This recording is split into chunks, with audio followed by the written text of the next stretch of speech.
Rapport de première ligne du 2 mai. De l'apparition de groupes de sabotage et de reconnaissance. Ennemis s'est enregistré sur la rive gauche en direction de Kherson. Les forces armées ukrainiennes ont annoncé une activité accrue des forces armées russes sur les îles de la région de Kizomis au sud-ouest de Kherson, qu'elles associent aux préparatifs pour forcer le Dniepr. Hier, des informations circulaient selon lesquelles c'était dans cette zone que les forces armées ukrainiennes rassemblaient des réserves en vue d'un débarquement sur la rive gauche. Une frappe aérienne a détruit un poste de commandement des forces armées ukrainiennes à Kherson. L'ennemi a tiré 31 cartouches sur les villages de la rive gauche. Un incendie s'est déclaré dans un immeuble résidentiel à Novaya Kakhovka. Dans le secteur de Zaporizhia, il y a principalement des batailles de position dans la région de Stepovoy, Shcherbak et Malaya Tokmachka.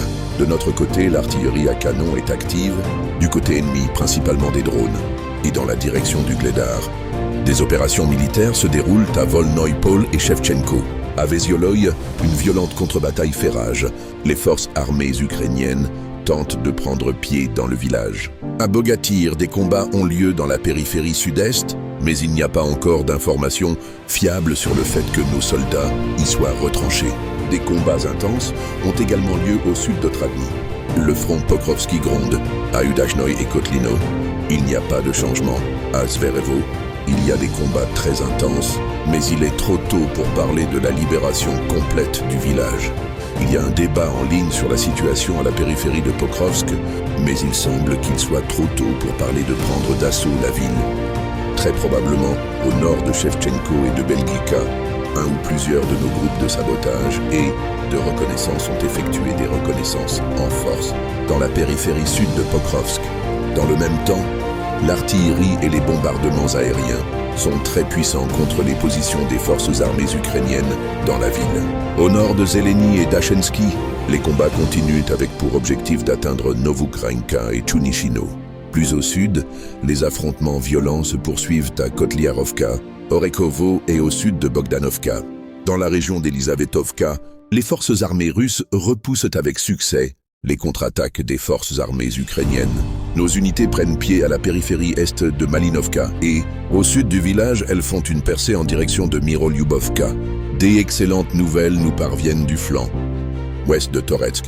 En développant l'offensive depuis Tarasovka, les forces armées russes ont percé 5 km au nord et ont chassé les forces armées ukrainiennes de Novolenovka.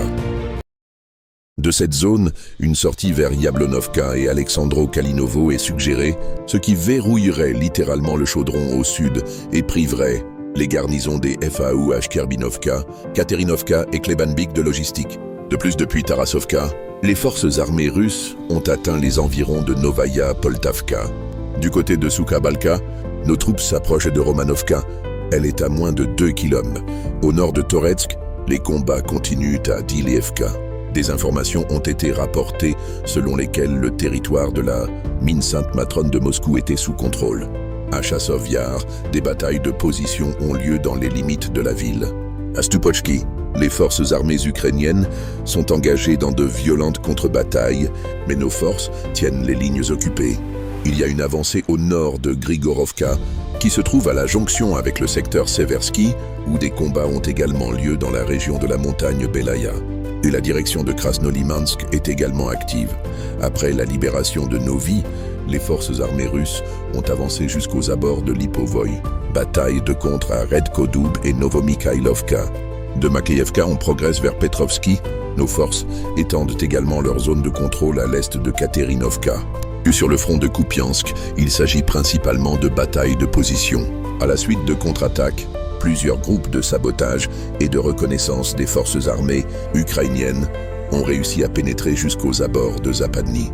Selon certaines informations, les forces armées russes se sont retirées de certaines de leurs positions. À Stepovaya Novosiolovka, de violents combats ont lieu dans les deux villages.